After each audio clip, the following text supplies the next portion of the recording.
Hello student, my name is Manish. मैं इस video में बताने वाला हूँ छत्तीसगढ़ बोर्ड कक्षा 12वीं विषय व्यवसाय अध्ययन बिजनेस स्टडीज दिसंबर असाइनमेंट का सॉल्यूशन।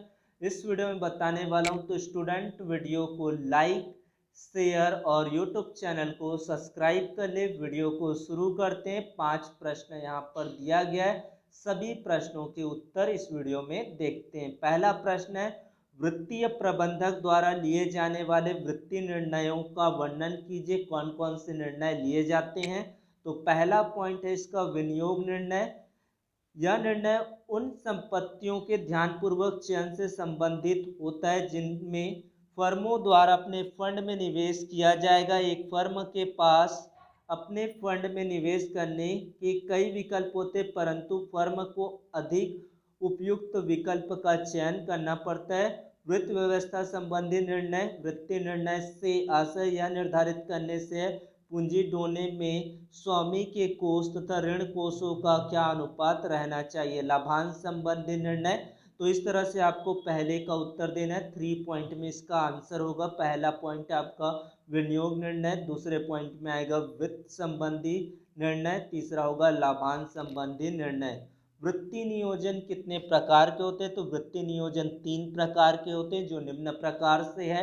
अल्पकालीन वित्तीय नियोजन, 1 वर्ष की अवधि के लिए जो वित्तीय योजनाएं बनाई जाती है वह अल्पकालीन वित्तीय नियोजन कहलाता है। दूसरा होता है आपका मीडियम टर्म फाइनेंशियल प्लानिंग, मध्यम कालीन वित्तीय नियोजन। एक व्यवसाय में 1 वर्ष से अधिक 5 वर्ष से कम अवधि के लिए जो वित्तीय योजनाएं बनाई जाती है उसे मध्यम कालीन वित्तीय नियोजन कहते हैं।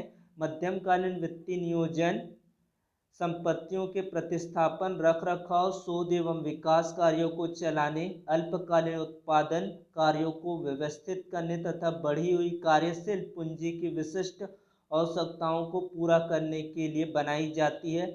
लॉन्ग टर्म फाइनेंशियल प्लानिंग, एक व्यवसाय में 5 वर्ष अथवा अधिक अवधि के लिए बनाई गई वित्तीय योजना को दीर्घकालीन वित्तीय योजना कहलाती है।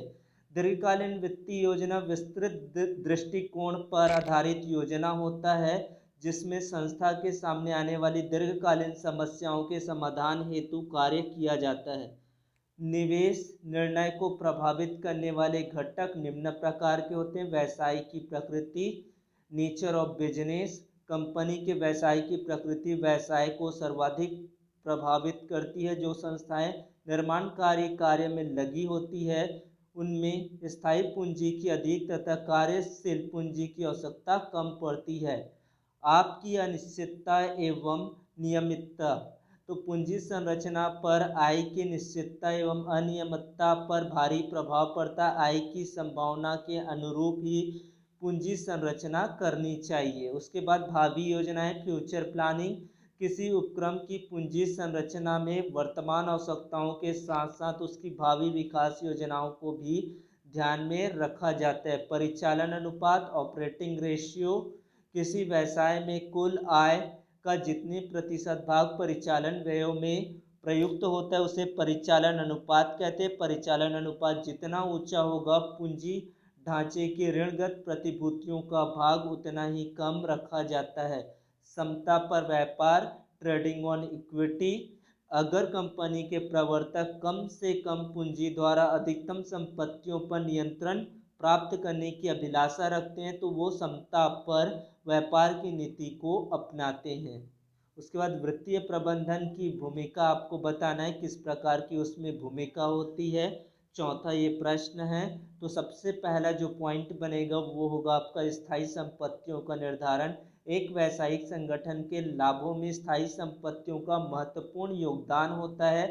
वित्तीय प्रबंध के अंतर्गत स्थायी संपत्तियों के कुल विनियोग तथा प्रत्येक स्थायी संपत्ति में किए जाने वाले विनियोग का निर्धारण किया जाता है। चालू संपत्तियों का निर्धारण, उसके बाद आपका नेक्स्ट पॉइंट होगा दीर्घकालीन व अल्पकालीन वित्त के अनुसार निर्धारण। उसके बाद दीर्घकालीन वित्त के विभिन्न स्रोतों के अनुपात का निर्धारण, लाभ हानि के विभिन्न मदों का निर्धारण। इस तरह से सारे पॉइंट यहाँ पर आपको लिखना है और यहाँ पर अगर कोई चीज़ समझ में ना आए तो वो कमेंट बॉक्स पर मैसेज कर देंगे। तो इस तरह से आपको पूरा लिखना है।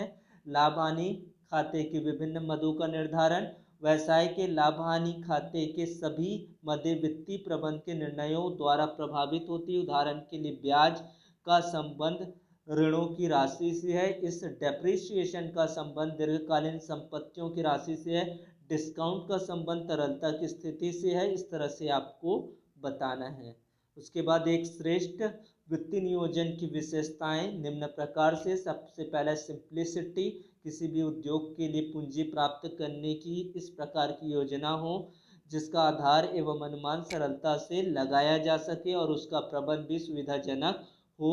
जिन योजनाओं में वित्त प्राप्त करने तथा उनके लिए निर्गमित प्रतिभूतियों का स्वरूप जटिल होता है, उनमें भविष्य में काफ़ी कठिनाइयाँ उत्पन्न होती। दूरदर्शिता, लुक अहेड के बारे में, वित्तीय योजना इस प्रकार बनाई जानी चाहिए जिससे कि व्यापार काफ़ी समय तक सुचारू रूप से चल सके। लोचशीलता यानी कि फ्लेक्सिबिलिटी, किसी भी उद्योग को सफलतापूर्वक संचालित करने के लिए आवश्यक है कि उसके पूंजी के ढांचे में किसी भी प्रकार की कठोरता न हो, बल्कि इस प्रकार हो भविष्य में आवश्यकता पड़ने पर सफलतापूर्वक संचालन किया जा सकते हैं।